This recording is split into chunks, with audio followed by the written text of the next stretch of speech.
warahmatullahi wabarakatuh.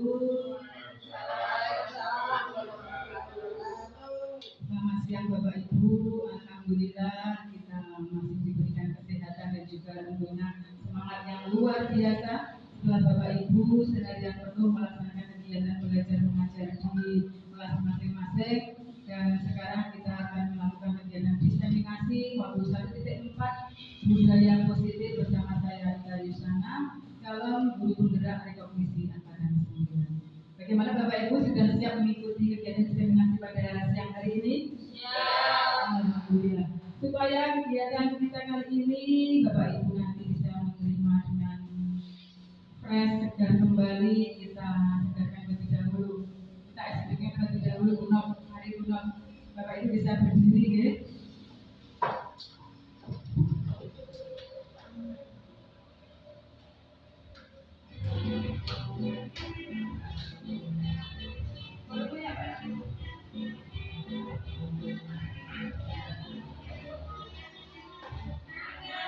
Putar-putar bertemu tangan, tangan diputar-putar pegang bahu, tangan diputar-putar pegang bahu, digoyang-goyang, digoyang-goyang, digoyang-goyang, diputar-putar bertepuk tangan, diputar-putar pegang bahu, tangan diputar-putar pegang bahu, digoyang-goyang, digoyang-goyang, digoyang-goyang, diputar-putar, diputar ke atas, diputar-putar, diputar ke bawah, diputar-putar, diputar ke kanan, diputar-putar, diputar ke kiri.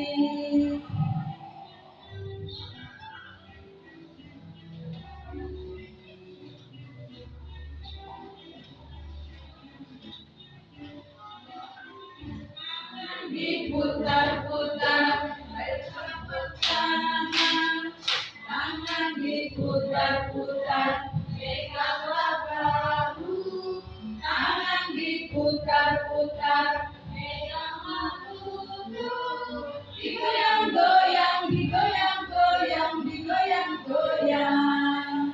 Bagaimana Bapak Ibu sudah fresh hari ini? Kembali ke laptop penuh. Bapak Ibu, kalau kita membahas mengenai disiplin ya, mengenai budaya positif ini, kita lebih mengarah ke disiplin. Mungkin dari Bapak Ibu ada yang berpendapat apa sih itu disiplin? Mungkin bisa diceritakan. Bagaimana mungkin? Budaya positif. Menurut disiplin, menurut itu apa? Beda dengan apa? Kedisiplinan waktu. Kedisiplinan waktu. Kalau dia mungkin? Menurut saya, disiplin itu tepat waktu, kemudian melakukan sesuatu yang sesuai dengan aturan. Disiplin, kalau kita berbicara mengenai disiplin itu ada yang berasumsi harus tepat waktu, harus sesuai aturan, kemudian juga hukuman. Ya, kalau tidak disiplin biasanya kita memperlakukan sebuah hukuman. Nah, Bapak Ibu, di sini nanti akan kita pelajari. Nah, disiplin positif di sini yang pertama nanti kita harus memaknai apa itu disiplin. Di mana disiplin itu yaitu belajar untuk mengontrol diri, menggali diri mengenai potensi kita, ya, dengan tujuan untuk mencapai sesuatu hal yang mulia. Jadi disiplin di sini merupakan capaian diri untuk mengelola diri sendiri, sehingga unsur intrinsik atau kedisiplinan diri ini, motivasi tersebut muncul dari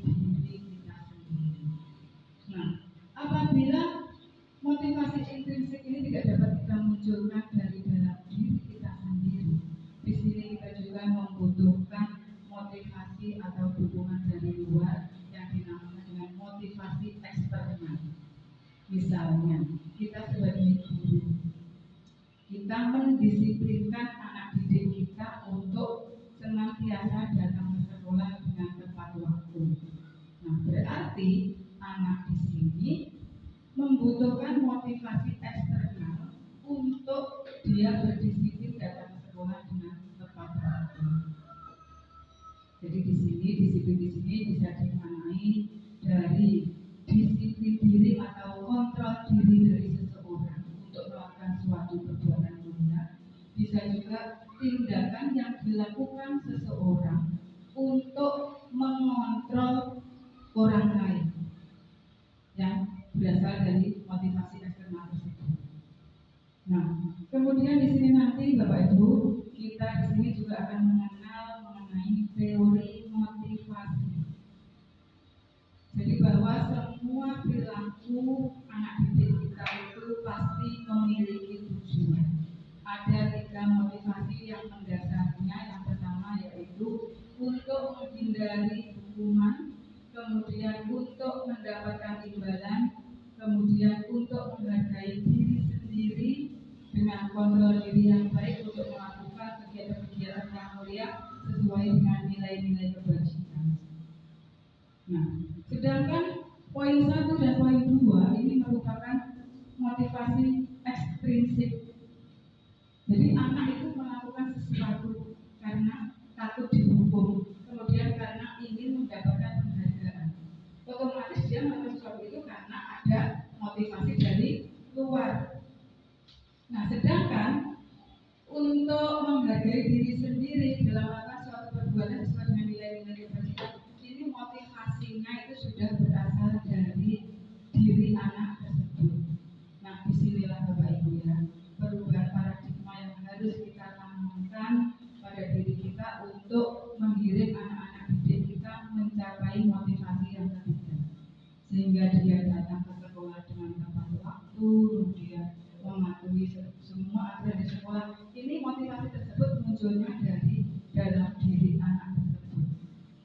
Tidak, kalau tidak datang tepat waktu, nanti guru akan hukum kamu. Nanti anak-anak yang datang tepat waktu disiplin, anak-anak akan mendapatkan bintang 5 dan guru. Nah, itu kan dorongan tersebut munculnya dari luar.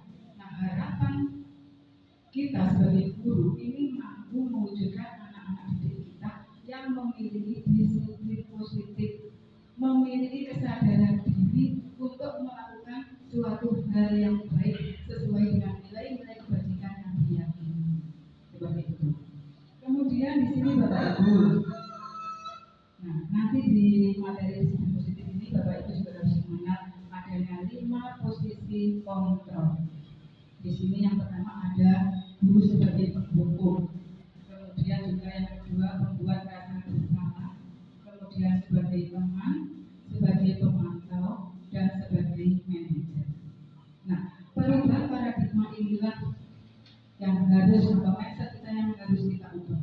Kalau dulu kita masih berperan sebagai penghukum, anak tidak mengerjakan PR, langsung kita suruh berdiri ke depan. Nah, mungkin Bapak Ibu sekarang yang diterapkan di kelas Bapak Ibu, kamu sudah tidak mengerjakan PR sudah berapa kali? 3 kali, sekali kalau tidak mengerjakan 3 kali, apa yang akan kamu lakukan? Saya akan menulis 5 lembar buku, saya tidak akan mulai buat yang ini, saya akan mengerjakan PR dengan baik.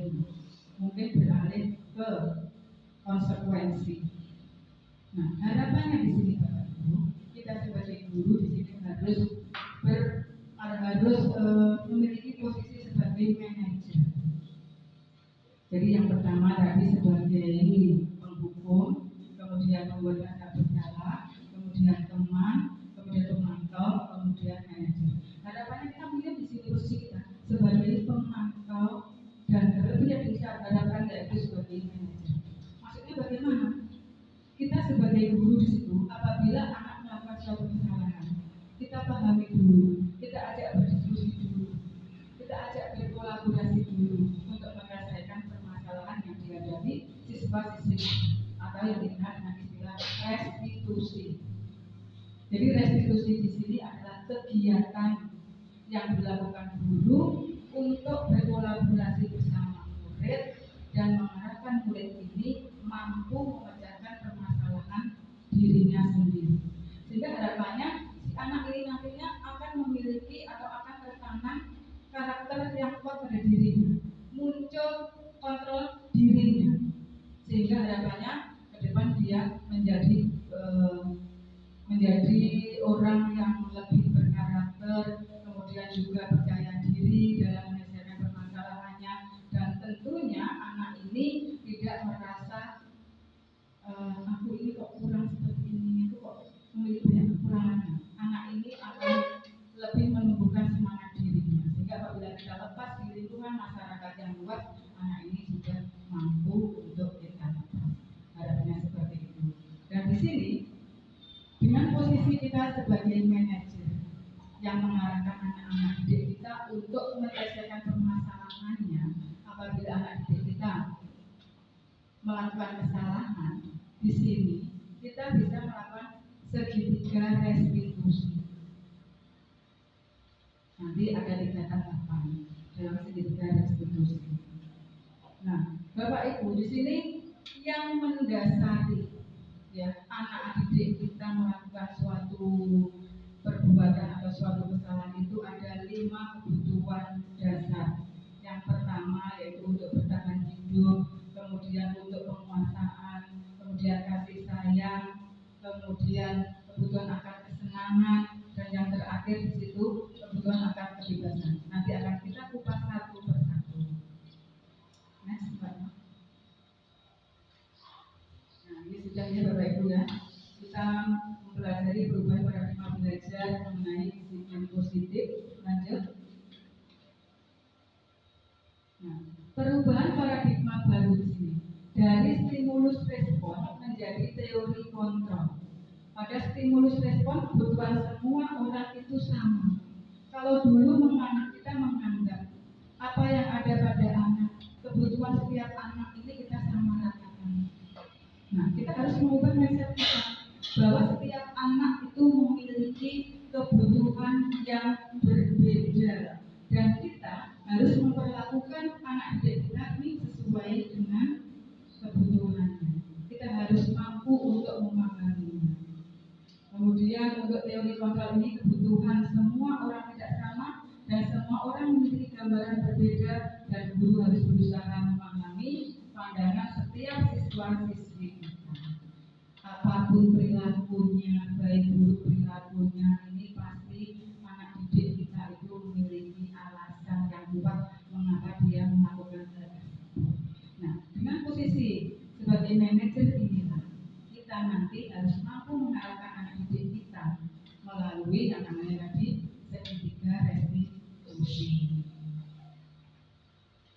Nah, tadi disampaikan pengertian disiplin oleh murid, kita harus tepat waktu. Kemudian disampaikan oleh Bu Dia, kita harus menaati peraturan. Sudah betul sekali. Jadi makna disiplin di sini diartikan sesuatu yang dilakukan seseorang kepada orang lain untuk mendapatkan kepatuhan. Berarti di sini motivasi yang didapat oleh anak itu berasal dari motivasi eksternal. Kita memotivasi kita untuk selalu patuh. Nah, itu bisa kita artikan disiplin. Bisa juga disiplin diri. Ini yang berasal dari dalam diri anak itu sendiri. Motivasi intrinsik sehingga mereka dapat berperilaku dengan mengacu pada nilai-nilai kebajikan, bukan pada apa yang dihargai. Jadi kalau penghargaan kita selalu menjanjikan penghargaan kepada anak, ini sisi atau dampak negatifnya itu anak melakukan sesuatu hal tersebut karena satu ada penghargaan, karena takut akan hukuman. Nah, mari kita rubah bagaimana kita mewujudkan anak ini memiliki kesadaran dari dalam dirinya untuk melakukan hal-hal yang baik. Hal-hal yang baik ini berdasarkan pada apa? Nilai-nilai kebaikan universal, yaitu hal ini mengacu pada profil pelajar Pancasila.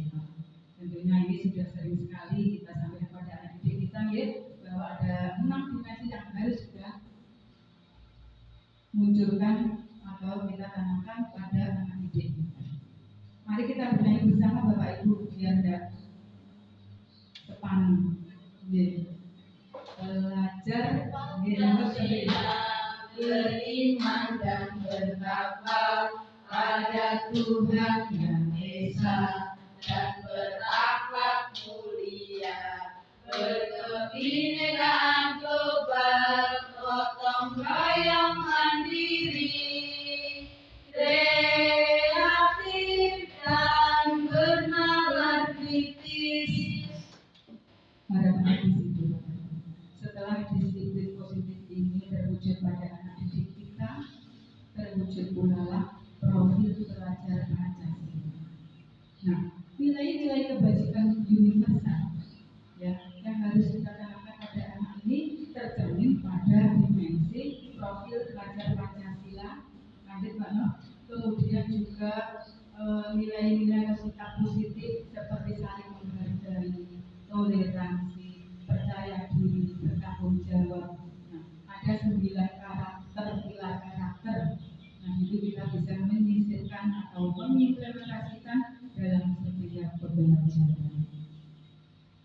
Nah, di sini Bapak Ibu, semua perilaku yang dilakukan oleh murid kita itu pada dasarnya memiliki tujuan tertentu.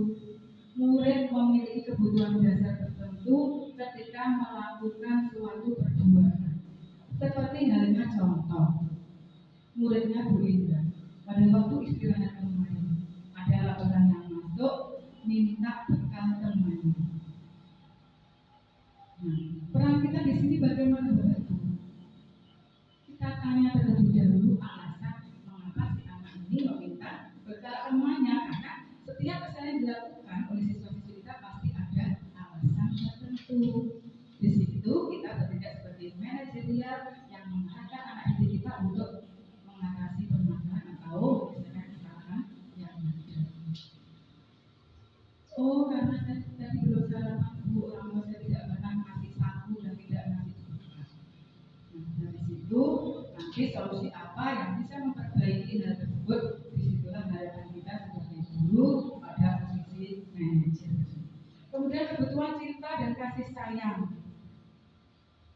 Ya, murid kita yang kalau misalnya di dalam kelas sering berulah, sering membuat gaduh, itu pada dasarnya dia itu ingin diperhatikan. Jadi alasan siswa-siswi kita membuat kegaduhan, melakukan hal tersebut, itu karena anak tersebut merasa ingin mendapat perhatian dari guru. Nah, itu kebutuhan akan cinta kasih sayang. Kemudian juga kebutuhan penguasaan. Nah, misal anak kita tunjuk ada temannya yang tidak bisa, dia sudah menjawab terus saja ingin maju, ingin menjawab terus. Nah, ini anak tersebut dalam arti ingin menunjukkan kompetensinya. Oh, inilah aku udah pintar, aku udah paling pintar di sekolah ini.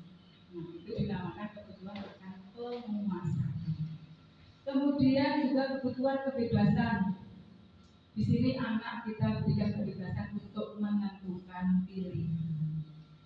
Ya, ini misalnya Bapak Ibu juga sudah menerapkan ya, karena misalnya kalau di pembelajaran kelas 1 dan 2 sudah beberapa diferensiasi ya kuning.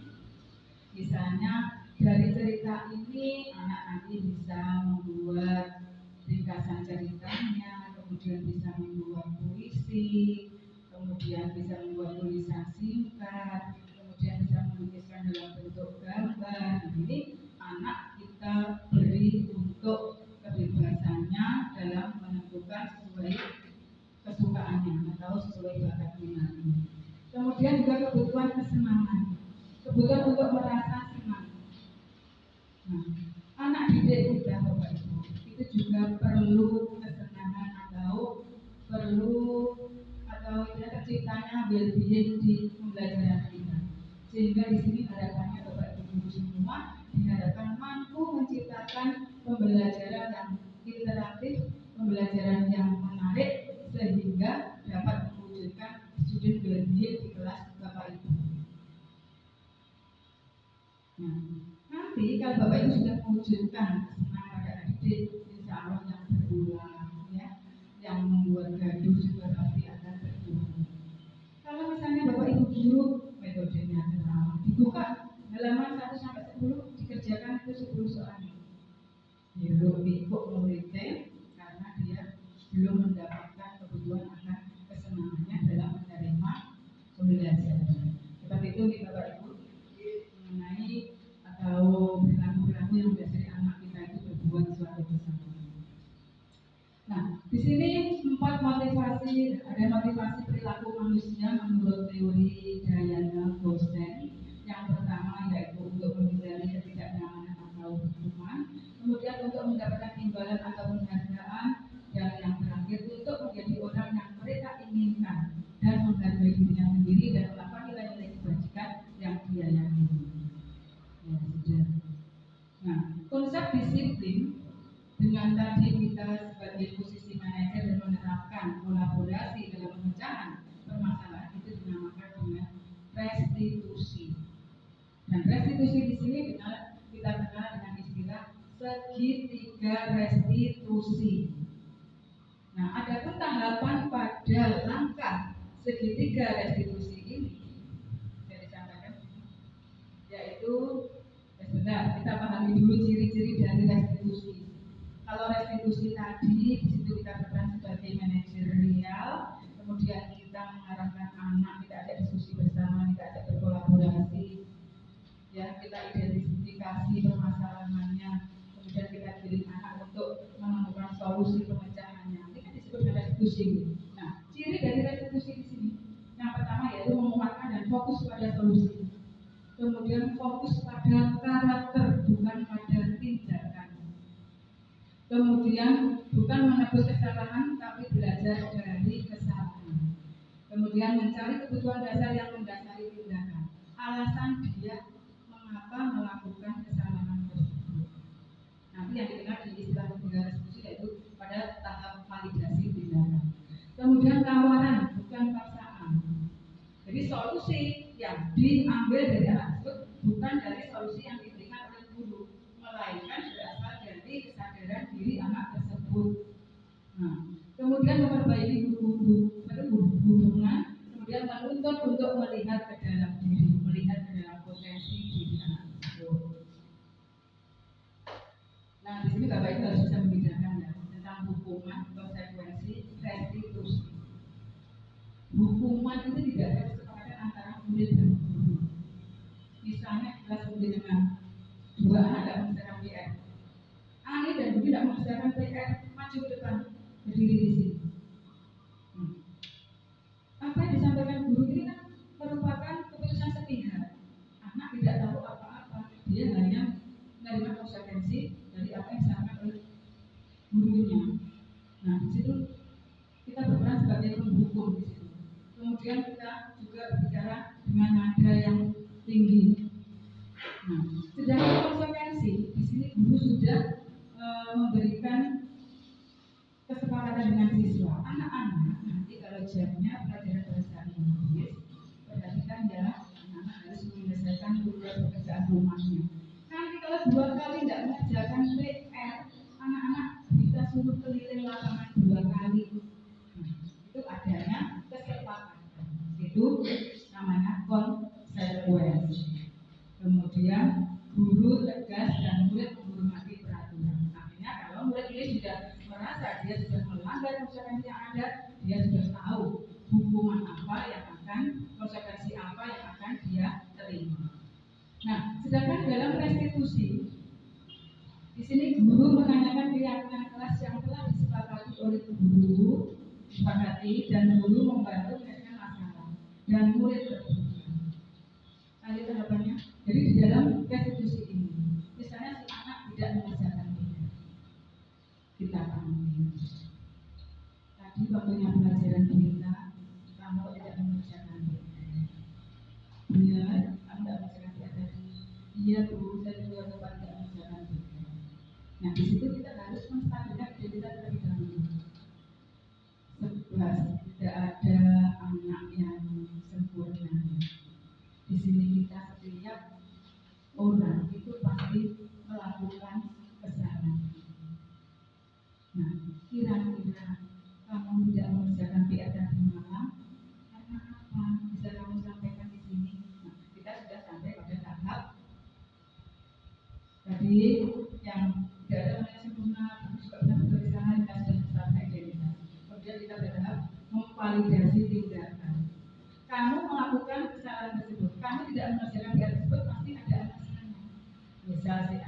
tiap bulan di malam di rumah saya ada hajatan. Kakak saya nikah. Kemudian setelah itu, kamu tahu kesepakatan sudah kita buat kemarin. Iya Bu, bisa kamu jelaskan? Kita harus mengerjakan PR tepat waktu. Berarti kamu sudah melanggar ya.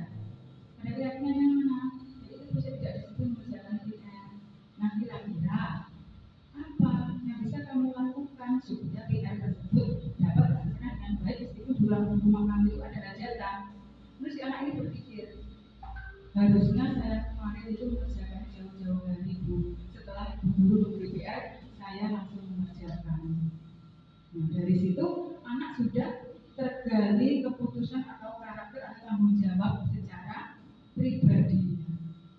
Tidak ada paksaan dari guru. Kamu harus belajarnya itu sudah muncul dari diri anak tersebut. Disitulah peran kita yaitu dalam menerapkan segitiga restitusi. Di mana posisi kontrol kita yaitu sebagai apa Bapak Ibu tadi? Manajer. Kalau dulu kebanyakan kita masih berlaku sebagai penghukum ya, guru-guru, Bapak Ibu guru kita zaman dulu, kemudian juga hal tersebut berkembang kita sebagai mitranya anak, kemudian kita sebagai pemantau. Nah harapannya di sini kita berperan sebagai pemantau dan sebagai manajer. Nah di sini contoh penerapan 5 posisi kontrol. Nah pada kasus murid tidak memakai atribut bekas saat upacara bendera. Nah posisi kita sebagai penghukum, patuhi peraturan sekolah, berdiri di barisan lain. Nah kita untuk kita berikan hukuman untuk berdiri di barisan yang lain. Bapak Ibu mungkin pengalamannya waktu masih sekolah dulu, kalau zaman saya dulu, pada waktu saya lupa tidak memakai topi, saya mesti disuruh baris di depan sendiri bersama dengan teman-teman lain yang tidak memakai atribut lengkap. Ya, masih seperti itu ya, ada hormat bendera. Nah seperti itu posisi guru yang berperan atau ada di posisi penghukum. Kemudian di posisi pembuat rasa bersalah.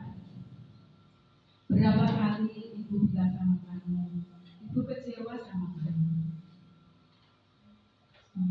Ini sudah lebih lembut lagi, tetapi di situ ada dampak negatif pada diri anak. Bahwa seolah-olah anak tersebut itu merasa bersalah dan dia di level negatif. Perasaan yang kalah, perasaan negatif itu muncul pada dirinya. Jadi tidak ada kekuatan dalam dirinya. Ini membuat anak merasa lemah.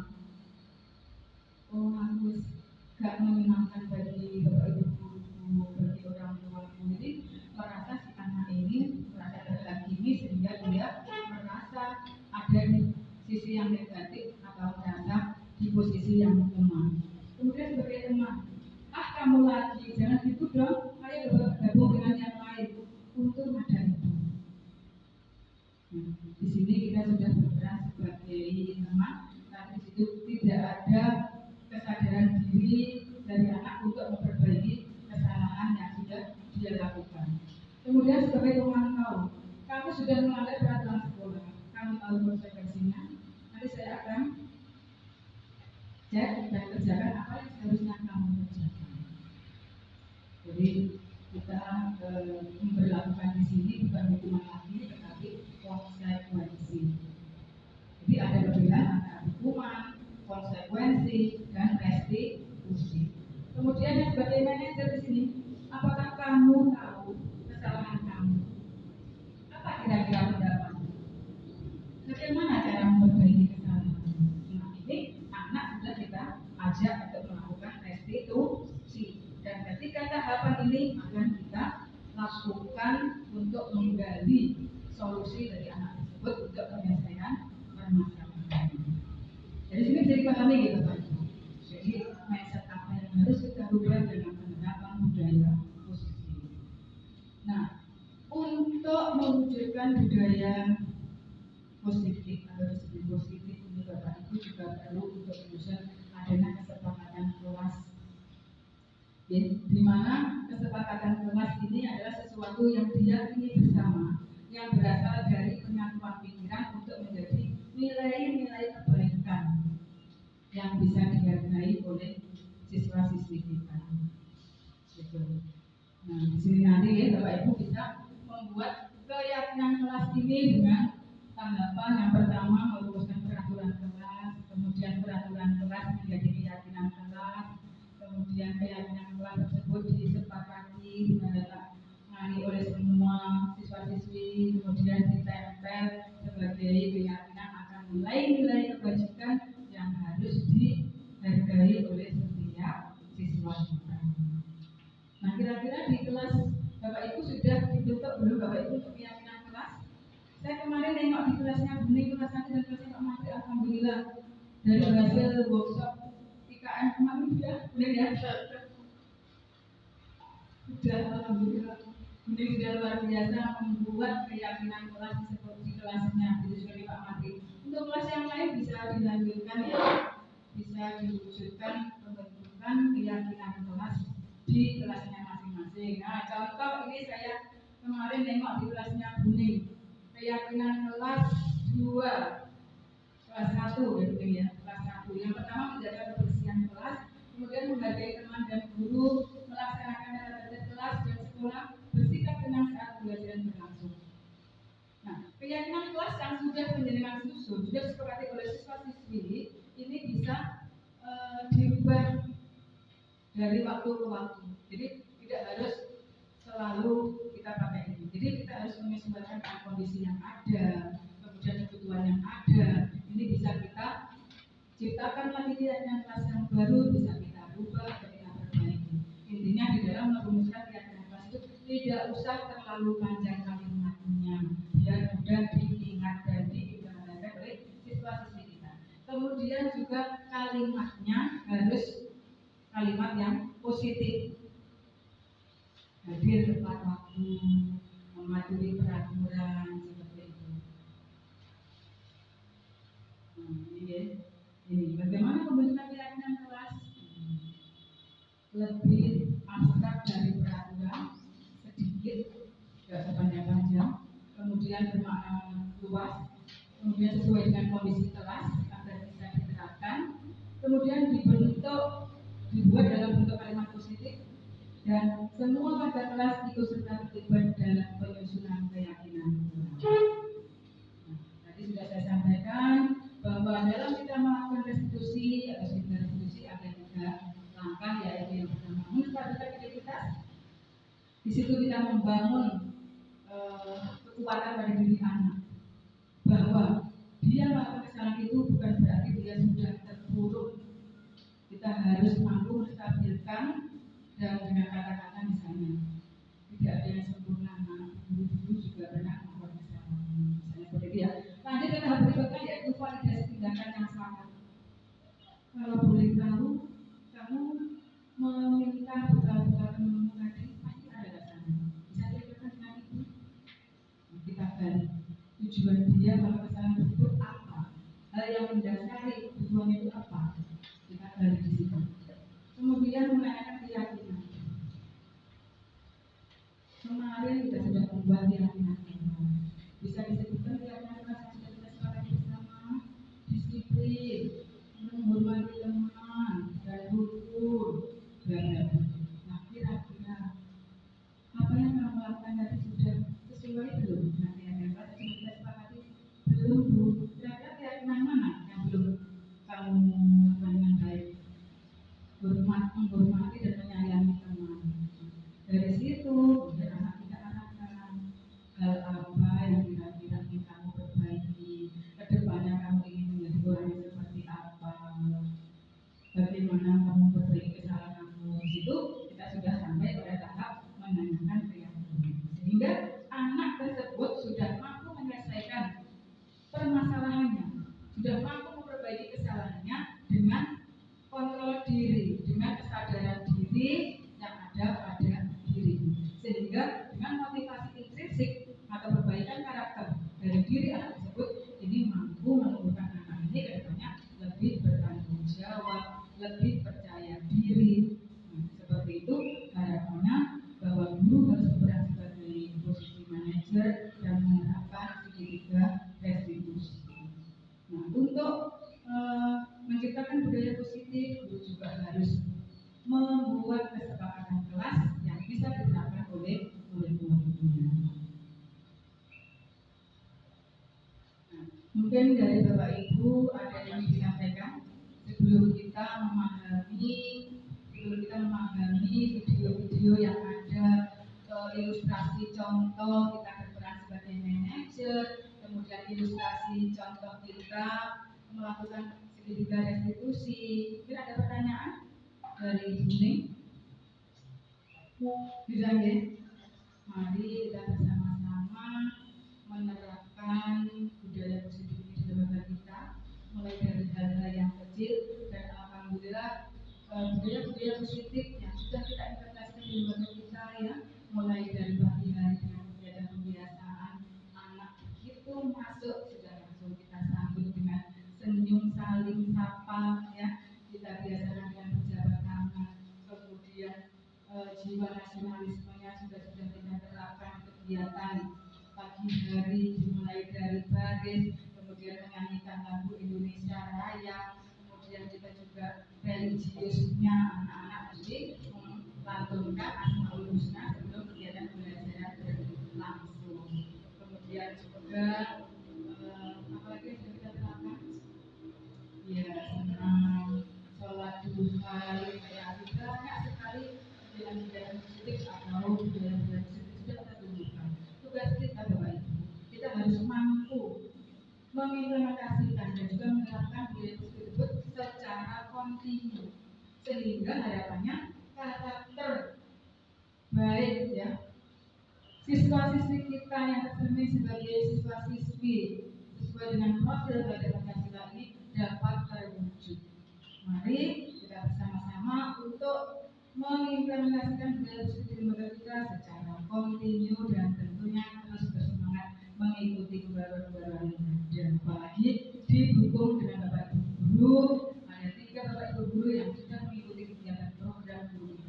Mari kita sama-sama bergerak dan menggerakkan demi pembelajaran yang lebih berpihak pada siswa-siswi kita. Mungkin dari saya akhiri. Wassalamualaikum warahmatullahi wabarakatuh.